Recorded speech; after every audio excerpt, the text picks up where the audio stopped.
Hey, guess who's back? Guess who's back? Back again. I've had to do about 3 or 4 of these things without you, You hadn't I? have not. I did 2 last week. And I did one before that. So it's been a while since you ain't been here. So I bet the viewership went down the last plummeted. 2 weeks. Plummeted. Let me pull this up a little closer here. I'm just kidding. They don't know why you've been gone. You had a little medical thing Yeah, I done. had a little procedure I had to have done. I've been putting off, and I had to get it done. It's kept me down about 2 weeks. So here I am. Pretty rough time. Yeah. Kind of the same thing you kind of like do for like it's a hernia type Yes. thing where you had to Have muscle repair done. Yep. Yeah, it's been rough. Didn't they leave like rough? They leave like mesh or wires in you or something? I don't like to talk about all that. I don't even want to look at procedures on the internet before stuff's done. I don't want to. You want to look at botched and stuff like that, though, and I can't look at it. No, I don't want to see like the inside of a body. I don't want to see that. I can't. We looked at something one time on Netflix, Skin Decision, and I was sitting there. I couldn't tell. I got nauseous. Yeah, I got queasy. That. I couldn't do it. I can't see human flesh being opened. No. I don't like that. I don't like that. Mm-mm. But anyway, that's why my baby doll's been gone. So if the view, I hadn't checked the viewership, see if it's gone down or not. We had 2 great ones last week, actually, with Red Worship and talking about the upcoming project and the transfer conference and everything. It was really good. And we talked about a lot of other things, not just promotional stuff. But I've been telling everybody, I've been waiting for you to get back. Don't I take care of you? You do. You are such a good nurse. You kicked me yesterday, and I told you if you do that again. I did not kick you. But anyway. When did I kick? But like I just I don't have the publicly yet affirm. to kick you. I mean, I take care of you. You do, hand and foot. And she gets to the point where she don't even say things. She just points. She just lay in the bed like, oh, don't make me laugh. Over there, I'm like, girl, you got it, mate. She don't even say it no more. Like, I'm cold. No, I like the big blanket. Okay, let me go all the way to the other end of the house and get the other one that you like, babe. And I'll bring it in here. You have a servant's heart. You don't resent that. You love doing that. You have a servant's heart. You do. You love doing that. Don't you? Oh, me. Yes. Yes. My water's too cold. No, Ron, I have not said that. Take some of the ice out. That's a lie. Take some of the ice out. Here we go now. We're going into, he's an evangelist now. Okay. My chips are too crisp. Never. My chips can never be too crisp. They're a little too crisp. Nor my French fries. And what is it, Ron? I told you to turn it to 70. What is it, 71? Ron! Last week, you are prolonging. Valentine's week. Listen to me. You are prolonging. You know, after you have surgery, you have to wait several weeks before you have marital love and intercourse. Well, you pushing it. I'm going to add another week. I feel like we didn't do this right because the Lord says that before you keep yourself from one another, you have to get agreement from your partner. You were in agreement that I had to have surgery. But I wasn't in agreement. I wanted to be a part of the healing. Oh, Jesus. And you haven't allowed me to be a part of the healing. Anyway, next. Okay. Last week, baby, everybody did relationship Valentine stuff. This is the first year. Let me think. What did we do the first marriage conference? 90. I can't remember dates like that. I don't know. That's going on like 30 years. It's a lot. That's a lot. Just say it's a lot. And so last week, it was 2 weeks ago, during Valentine's, when we would have normally done that the week of Valentine, and we didn't do it this year for several reasons. Just number one, just felt like we need to shelf it for a year. Number two, maybe come up with some different ideas because the information has changed from year to year as we grow and learn more and have more experiences. But we kept the kind of the dynamics of it and the schedule of it the same. And so we just said we're going to take a year, re-examine everything, and come back out the gate hard next year. But everybody was doing relationship stuff, and you were in the first throes of trying to recover, so we certainly couldn't do it. So we decided to take what time we've got today and just kind of circle back and not take everybody through marriage comfort stuff, because a lot of that's teaching. We hadn't always wanted our podcast to be teaching. We have teaching moments, but we don't want it to be a teaching. But you talked about some things last night as we had dinner. Things throughout our marriage, things that have changed, things where we see things differently. And I think what you can do when you're a little older that can still be relevant to a younger generation wanting to be married or freshly married is you have so many different seasons you've already walked through. Mm-hmm. They're wondering what it would be like to be married with kids. We've raised all of our kids. It's tiring. Yeah. What will it be like, what would it be like in the times when, you're fired or you're laid off and there's no income coming in? How do you manage those things? And the fact is, the more life you live, the more life experiences you have under your belt. And some of them, we didn't respond well. Some of them, we responded like a boss. But I just want to talk about some of those things early and young. First thing I want to talk about, because if you go on Instagram, I don't mean just Christian, I'm talking about mostly secular, everybody's looking for the one. And I get amazed at listening sometimes to 21, 22, 23-year-old. If you find this one, and I'm like, that'll change 100 times. The one, because I do believe there is the one, but I do too. And if you do find, and when you do find the one, I think the common misnomer is that the one is perfect and the one you'll never have trouble. Because it's the one, it's perfect. Yeah, and that is not true. No, it just means they're the one. Yeah. They're the one you get to go through the tough times with. They're the ones you gonna fight with and then make up with. That's the one you chose to do the seasons of life with that are good, bad. Ecclesiastes tells us that. There's a time for everything. Your life's never going to be perfect. It's going to be ups and downs.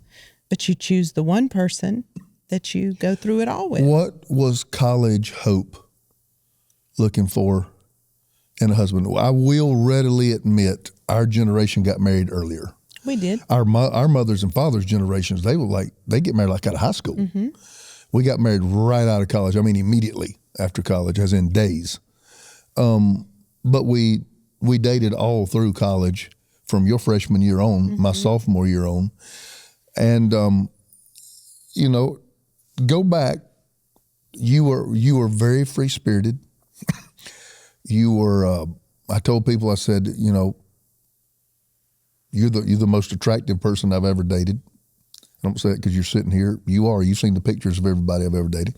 I dated some other pretty girls, but you had this quality of, people that say, what was it? I said, it's the way she made me feel. There was this thing you did when you got around me where I felt like I could do anything. I felt like I could accomplish anything. I felt like that's rare. In fact, a lot of people feel like their partner pulls them down and don't believe in them. There was a quality about you that you made me feel like, take off your cape and go ahead and put the S on your T-shirt, and there was really nothing you saw at the moment that proved that, because there was not a lot. I didn't have anything. Yeah, but you were blonde, right? I was blonde. I had blonde hair, and it was working for me then. I had a lot more of it then. Now, it worked. That stuff had flybacks. Yep, and I worked hard on it. I worked hard on it. And then, you take your comb and you comb it back and you do like this. Like that. You do like that. And then you spray it. You hold it and spray it. Yeah. Okay. And then you had the curls in the back. I let the mullet grow, so I had flybacks and a mullet. That was double. It's downright irresistible when you get like that. You just can't hardly fight it. You can't fight. I'm bringing the double. Yeah, you can't fight that. But anyway, think back. What was important to the 20-year-old Hope, or were you just so, it didn't matter. Just as long as it's Ron, it don't matter. But because I did have things that were very important to me. Well, I want you to be good looking. I mean, that's just very carnal, but I don't think nothing carnal about that.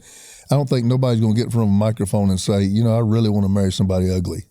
Well, I wanted, somebody that was attractive, to me. Everybody Physically. likes something different. Somebody physically I wanted appealing. somebody tall because I'm tall. You were very tall. So I wanted somebody tall. I wanted somebody attractive. Did you ever date anybody shorter than you? Yes. Didn't date him long. Okay, don't go there.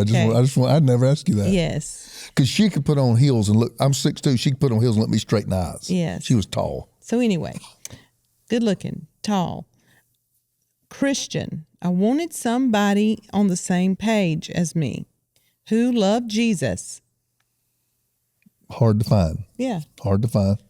Yeah. And I grew up in a little bitty country town, and everybody went to church. Everybody didn't live right, though. Right. But nobody sat around and talked about, reading the Bible or your relationship with the Lord or Let me tell you what God's doing in my life. Yeah, Nobody. No. Me so neither. I wanted that in somebody. If I had all those other qualities, but I was not a Christian, would you have dated me? But I had all those same Ron qualities. That's a hard one. It is hard. I don't know. I mean, because I was at a Christian because college. There are people that watching us. I don't know what I would have done. That have someone that has all the qualities, but they're not yoked. They're not evenly yoked in their faith. I don't know what I would have done then at 18 years old. Now, absolutely not.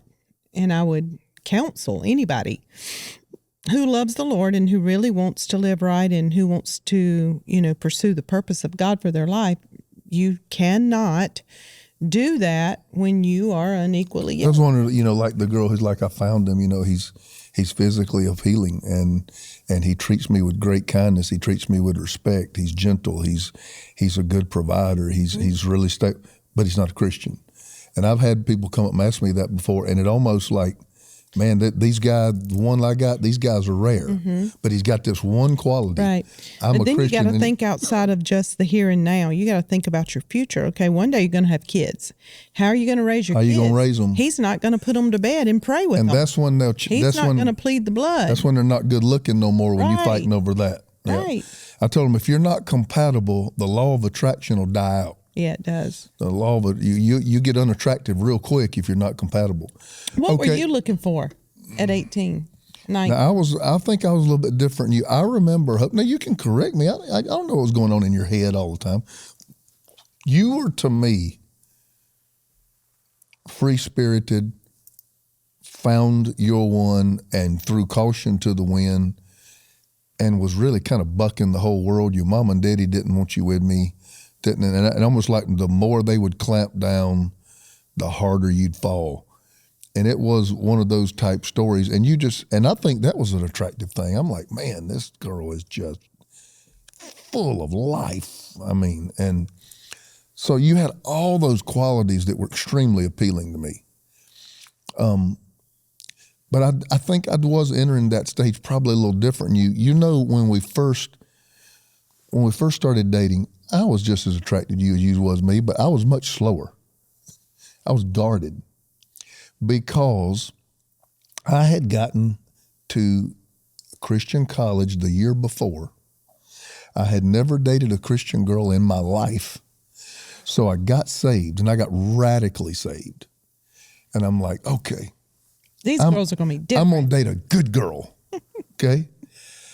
And I dated 2 or 3 girls that, I mean to tell you, had stuff going on with 4 and 5 guys at one time, thinking she's in love with all of them. I mean, I remember one night I asked this one girl out, and she had to be back 9, and I thought it was weird, so I had to take her out on a date at like 5, have her back at 9. And so I went over to the gym to shoot some ball with some guys about 9:15 and saw her driving off with another guy. I mean, she'd had 2 dates in one night. And I'm like, so I got to the end of my freshman year, and I did this. Really, I was spiritual. I was like, you know what? I don't think I want to date until I find her. I've never been a player. I've never date around. I've never been a hook up, let's hook up. I've never been that. When I didn't serve Christ, I was not that. and I did. I kind of like, you know what? I got a lot of growing to do. I got a lot of problems. I got a lot of work on me. That was my first year entering the pastoral curriculum. I changed my major, and here you come. And I was extremely attracted to you. I'm the one that went and chased you down. You didn't chase me down. I went and found you. And I'm the one that introduced myself to you. I did all that. But I wanted a life partner, and I wanted a great marriage.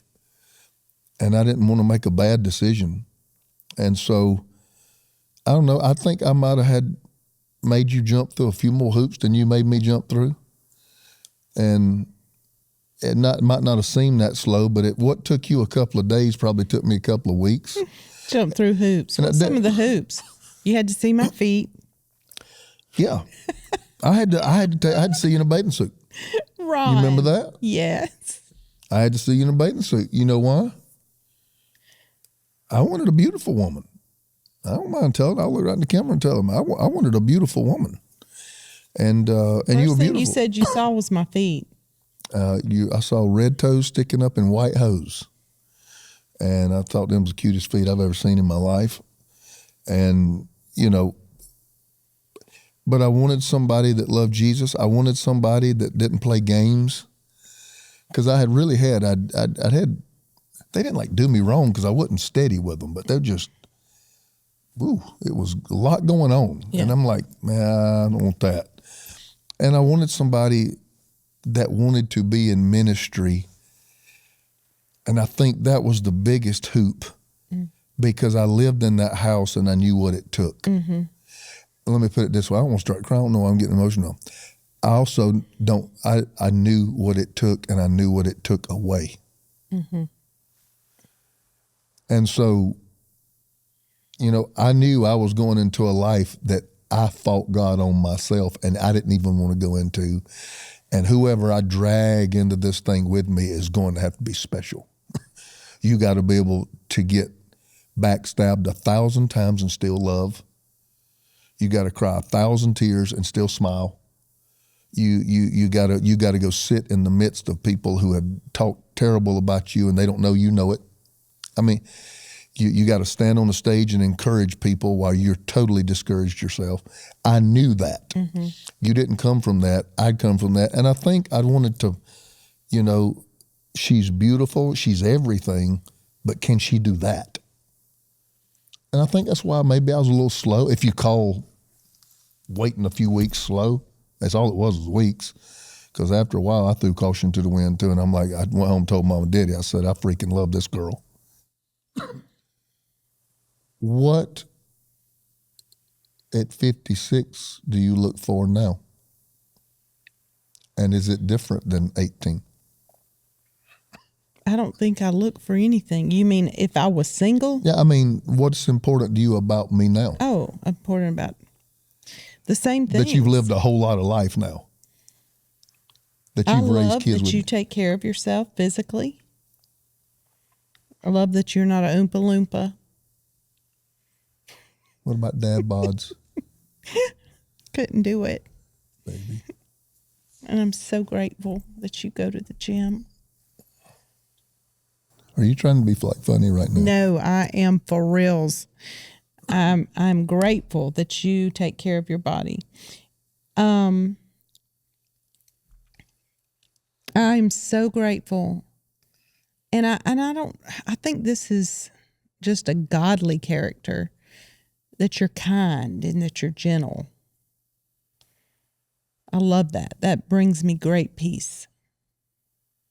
That you're kind, you're gentle, you're not bipolar in your emotions, you're not up and down, you don't scream and yell, and it's just, you are the same Ron every single day. I love that you are madly in love with your relationship with God. That makes me feel safe. Even when maybe you don't listen to me or something I'm bringing to you, I know that you'll listen to God. And I trust your relationship with God. Me and my friend Shelly were talking the other day because she came and helped take care of me when you had to leave from my surgery. And we were talking about, she said something so funny. She said, our husbands are 56 years old. She said, but I look at other 56 and 57-year-old men and I think, God, they look so old. She said, and our husbands are the same age. She was like, she said, and is that because we grew old with our husbands? I think so. I think it's perspective. We grew old, she said, but just looking at another man in the same age category, she was like, if something happened to our husbands, she said, I'd never. She said, because they'd all look so old to me. That's perspective, because I look in the mirror at myself sometime and go, God.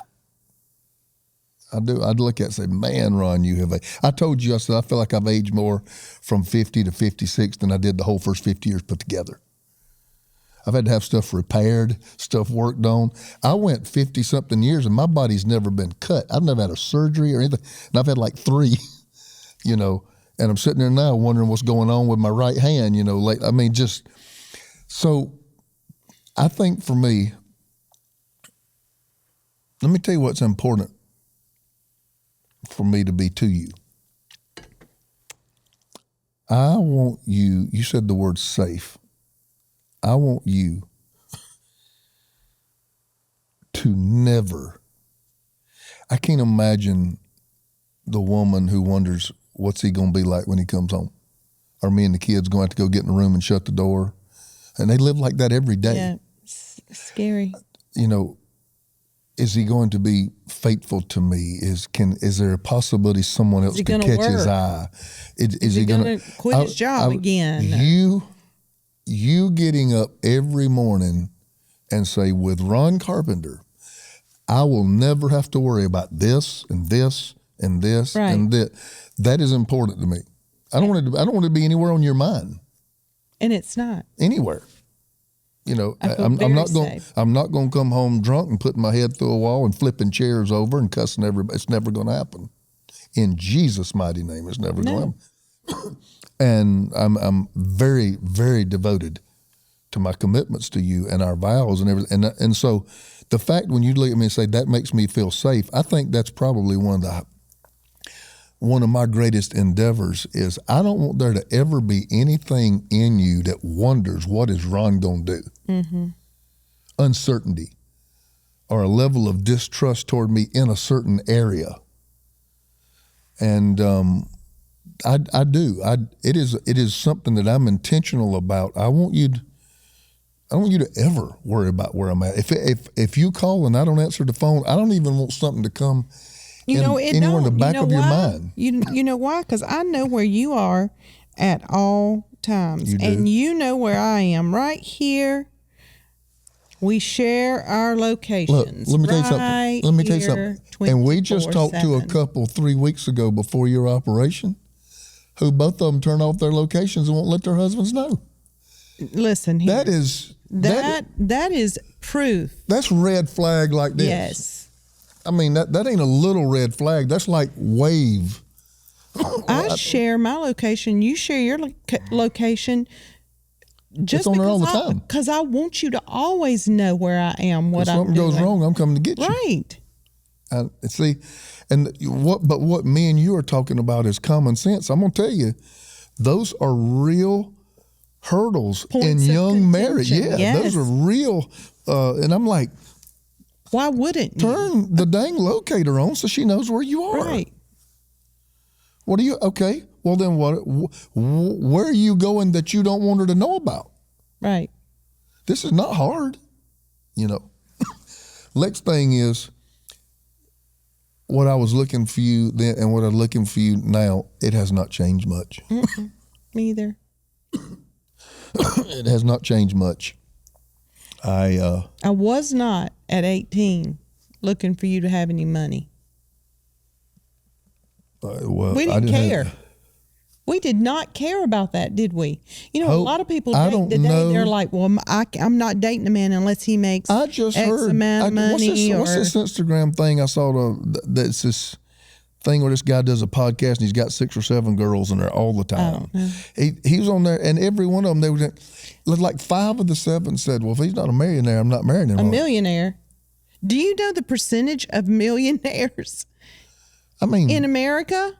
Look, the percentage of guys with a household income of over 6 figures was and I heard them girls sitting there like that. I'm like, you're going to be single till you're 150.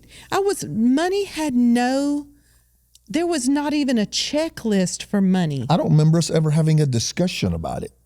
No, because I knew no matter what we went through, God's going to take care of it. If we were rich, if we were poor, if we were on welfare, and we were. If we had to hold hands and believe God for money, that we were going to do it together because I loved you. I remember telling my parents, I'd rather live in a hut in Haiti with Ron Carpenter than anybody else. Well, the other guy who didn't want you to break up with, who had a whole lot more money than I did. And that was one of the reasons they were so sore about it. Yeah, but it didn't mean to you what it meant to everybody else. But now at 56... No, you want security. I need you to have something because statistically, men die before women. Well, you just need to know I'm going to live a long time. I know you are. Don't make me laugh either. But statistically, men do. And here's the thing, talking about safety, that makes me feel safe that I won't be vulnerable as a single woman. To have to get another man to take care of you. To have a man to just pay bills. Yep. I don't want to be with a man just to be able to eat. No, and I would probably get permission from heaven to come and mess that all up. Yeah, I would definitely come and involve myself in that. Involve yourself. Yep. Like the Bible says, we're a great cloud of witnesses. I don't want the Lord to let me witness that. I wouldn't take that well. So just going up that life insurance, and here's the thing. I want to challenge something, especially sometimes we do our podcast on the East Coast, sometimes we do it on the West, and culturally, the way people marry are different. West Coast, especially Silicon Valley, career first, then circle back. Let me get my career going, then I'll find somebody to fit into that. Yeah, that can make it work. I want to challenge that. Let me challenge that. Mine was always, let me find somebody who values and wants the same things in life that I want, and let's go build it together. Right. I don't want to build it by myself and come back and find somebody who wants to tag along on that. Everything we have done, we built it together. Everything. You had your hands in it. I had my hands in it. You had the things you were good at. I had the things I was good at. And somehow or another, when it was all finished, it had our imprint all over it. Mm-hmm. And we did it together. And I'm going to tell you something. I think that's a lost part of a journey. When you already have something and somebody comes into your life, you'll always wonder, a little skeptical. Why did they step in? When you came into my life, I wasn't wondering why you were there. Yeah. I didn't have anything monetary whatsoever or materialistic wise to offer you. And so, I certainly wasn't worried about that because you had proven yourself in that. Also, something I saw interesting, and we're going to take about 5 more minutes because we don't do them much longer than a half hour. Something that was interesting. You and I admire Jordan Peterson. Both of us do. I think anybody who's listened to him ever, he about makes you feel stupid if you ever listen to him talk. He's so brilliant. And he's a believer. And I heard a YouTube short. I posted that the other day on my Instagram about starting over. Most people that follow us know our story. We had a calamity. We had a colossal implosion that required going all the way back to A and starting over, what they called 911 ground zero. We've been to ground zero. Don't want it, didn't wish we had to do it that way, but that was our journey, and we embraced it. And then I heard Jordan Peterson say something the other day, and I have such mad respect for him, and it made me feel good. We're a small statistic of people that made it through what we made it through, and that's because of our faith in our God. It's not because of me and you. But he said it has been, he's a psychologist, it has been his experience. It's ain't a Google. He said in his experience, the marriages and the relationships that are the most healthy are the ones that had it sometime or another to start over. That is very interesting. Yeah. The reason I ask you value so much. That's why I ask you what was important in 18 and what's important at 56. Mm-hmm. Because a lot of times what's important at 18 won't get you to 56. Because seasons change. Seasons change. And you have to be married for the long haul and be willing to go through. I think you explain it sometimes in our marriage conference like stocks. Long-term investment. 401k. Yeah. You do it. You write it up and you write it down. You write it up and you write it. It's kind of like our crypto. We don't look at it. Don't get married to it. Yeah. Don't look at it. Don't get married to a relational day trader. I didn't say not a day trader. I don't care what they do.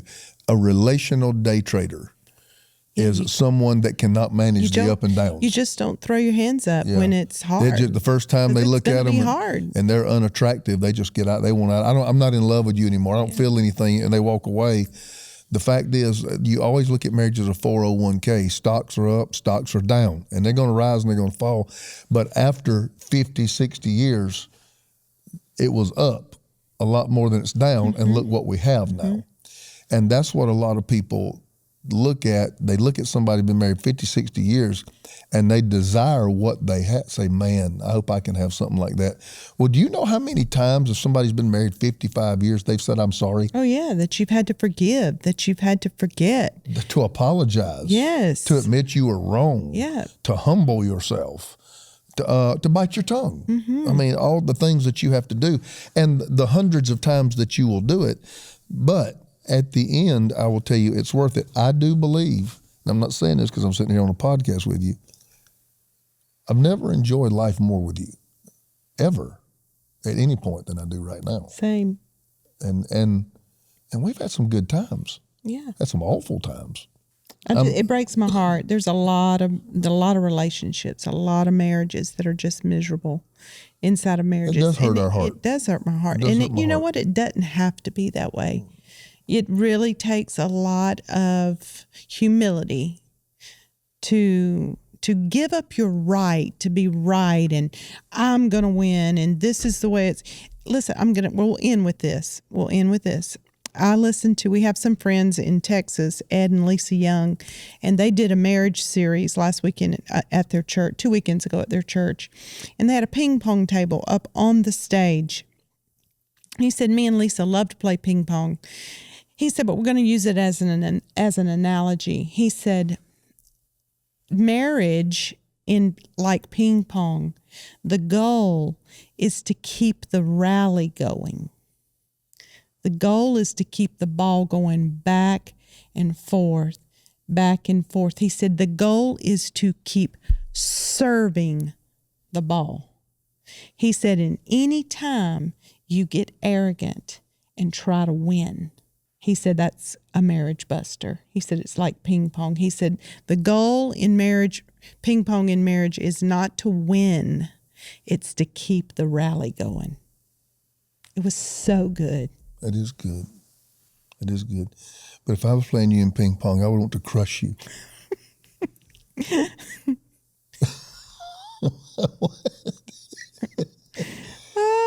Remember our kids always wanted me to let them win, and I wouldn't let them win? No, you wouldn't. Chandler would throw the checkers up in the air. Chandler threw the whole checkerboard in the air one time because she thought I was going to let her win, and I wouldn't let her win. So she just whispered to me, we got to go. Did y'all see her? She just whispered to me, we got to go. It's our program. Because our time's up. All right, y'all. I hope you've learned something today. I hope it's been good. I hope you're encouraged, and I hope you can take a deep breath and say, if you're in a tough spot in your marriage, in your relationship, that, it doesn't have to be perfect to be a good marriage, but you just have to keep the ball going back and forth. You got to keep working on it. Ron and Hope, unfiltered, real, raw, relevant. See you guys later.